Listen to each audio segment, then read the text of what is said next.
Let's talk about page transitions. If you've ever published a project online using Adobe InDesign, you've probably noticed that the next and previous page transitions aren't very visually appealing. Well, in this video, I'll show you how to add simple HTML code to your project to elevate your page transitions from the default option to smooth vertical page swipe transitions. Let's jump in and get started.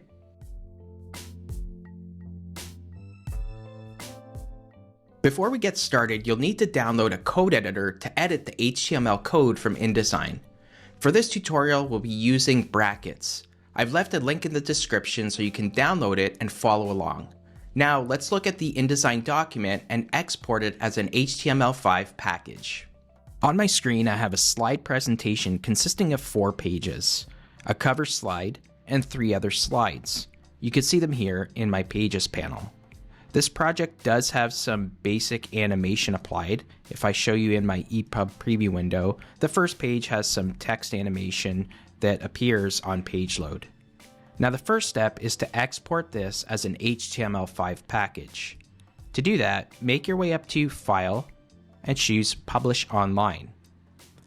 Now you're likely familiar with this window if you've ever published a document online using an Adobe hosted server. However, in the Publish Your Document Online window, you can now export your HTML as an HTML5 package. You can click this button down below in the bottom left-hand corner. In this secondary window, you can choose how you want to export your text. Your options are HTML text tags, which preserves the fonts that you're using and keeps them live when it's published online. However, you can also export the text as HTML SVG tags. Keep in mind that if you go with this option, the text goes from live text to vector. Once you have these settings in place, go ahead and click Export and choose the folder where you want to add the HTML5 package assets. Once you have the folder set, you can go ahead and click Choose. The packaged assets will automatically open once the export is complete. You can see here I have a font folder, my HTML index file, and a folder called Publication Web Resources, which if I expand it, you could see it has multiple subfolders, including the CSS and the JavaScript. The other folder to take note of is this HTML folder. And you can see in here, each page in the project has a corresponding HTML file. And I'll show you why this folder is important shortly. Before we edit the code in brackets, let me show you how to access the code for the vertical swipe effect. The website is called Swiper.js. Visit swiper.js.com and make your way up to Resources, then Demos. Select the vertical option or any of the free demos available.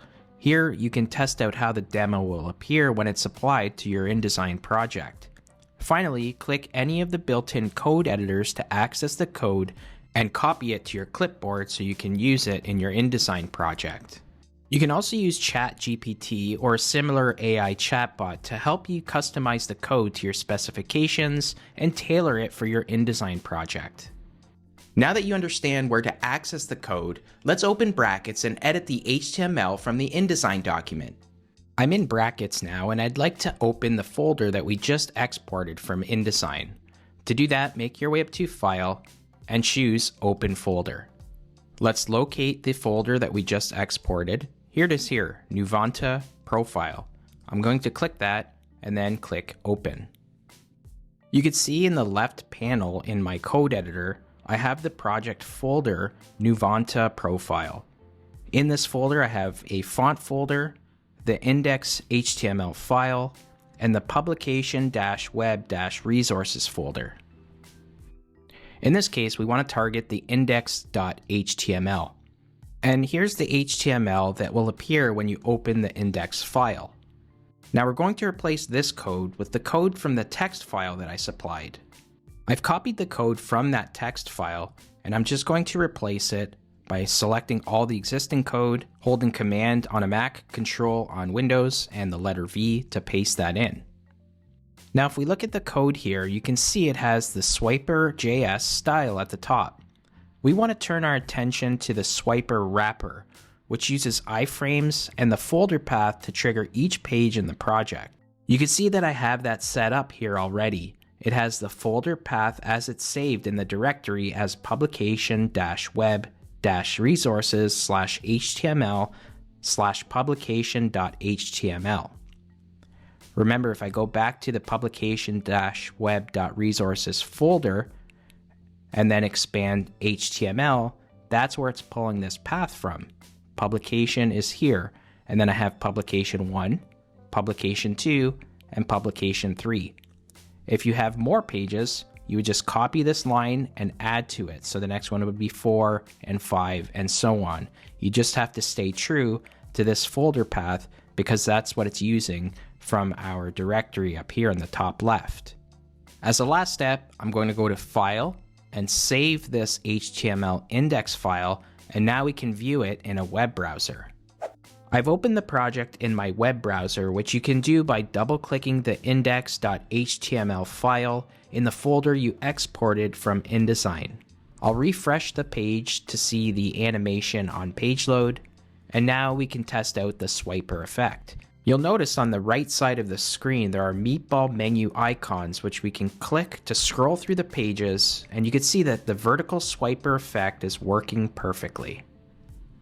Thanks for watching, and I hope you can apply this technique to your next digital publishing project.